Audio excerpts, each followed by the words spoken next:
Hi అండి. Welcome to tasty tales. నేను మీ అనుష. అందరూ ఎలా ఉన్నారు? అందరూ బాగానే ఉన్నారు అనుకుంటున్నాను. ఈరోజు మనం చూపించే రెసిపీ వచ్చేసి కర్బూజా ఐస్ క్రీము. టేస్టీగా చాలా యమ్మీగా చాలా టేస్టీగా ఉంటుంది. బయటకి మనం డబ్బులు పోసి హెల్త్ లేని ఆ ఐస్ క్రీమ్స్ కొని పిల్లలకి పెట్టే కంటే ఇలా ఇంట్లోనే హెల్తీగా చేసుకునే ఐస్ క్రీమ్స్ పెడితే వాళ్ళకి హెల్త్ టేస్టీ ఇచ్చినట్టు ఉంటుంది.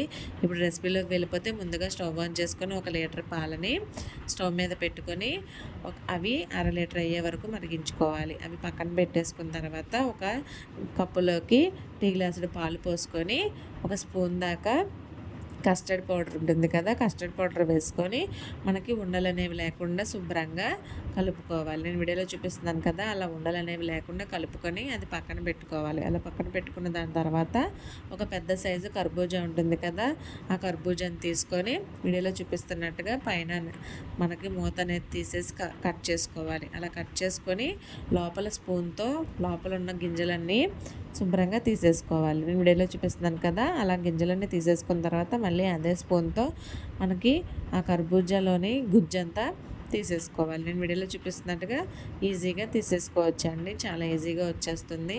ఆ గుజ్జంతా తీసేసుకొని ఆ గుజ్జుని మిక్సీ జార్లోకి వేసుకోవాలి. మిక్సీ జార్లోకి వేసుకున్న తర్వాత నేను వీడియోలో చూపిస్తున్నాను కదా, అట్లా గుజ్జంతా సపరేట్ చేసుకొని ఆ కర్బూజా డొప్ప అనేది పక్కన పెట్టుకోవాలి. అలా పక్కన పెట్టుకున్న తర్వాత ఆ మిక్సీ జార్లోకి వేసుకున్న గుజ్జుని మూత పెట్టి మెత్తగా మిక్సీ పట్టుకొని పక్కన పెట్టుకోవాలి. ఇప్పుడు చిక్కగా అయిన పాలల్లోకి ఒక 1/2 కప్పు దాకా పంచదారని వేసుకోవాలి. పంచదారని వేసుకొని బాగా మరిగించుకున్న తర్వాత ఆల్రెడీ మనం కలిపి పెట్టుకున్న కస్టర్డ్ మిల్క్ని కూడా వేసుకోవాలి. ఉండలు అనేవి లేకుండా శుభ్రంగా కలుపుకొని ఆ పాలు కొంచెం చిక్కబడే వరకు బాగా కలుపుకోవాలి. నేను వీడియోలో చూపిస్తున్నాను కదా, అలా చిక్కబడిన తర్వాత మనకి స్టవ్ అనేది ఆఫ్ చేసుకొని పాలు చల్లారేదాకా పక్కన పెట్టుకోవాలి. అలా చల్లారిన పాలను మనం ఆల్రెడీ మిక్సీ చేసి పెట్టుకున్న కర్బూజా జ్యూస్లోకి అయితే వేసేసుకోవాలి.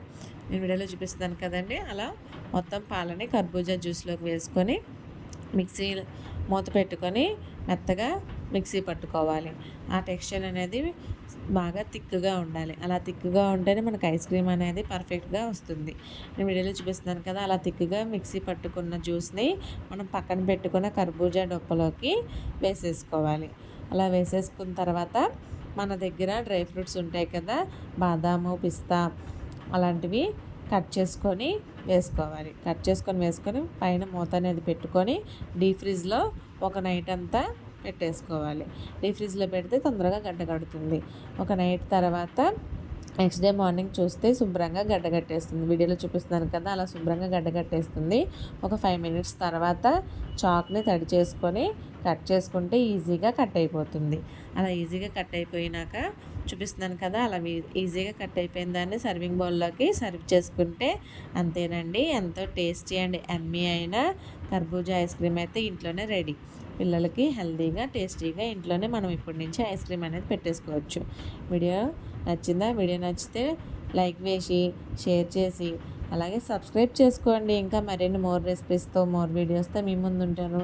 ఐస్ క్రీమ్ మాత్రం టేస్ట్ సూపర్గా ఉంటుంది. ఒకసారి మీరు కూడా ట్రై చేసి ఎలా వచ్చిందో కామెంట్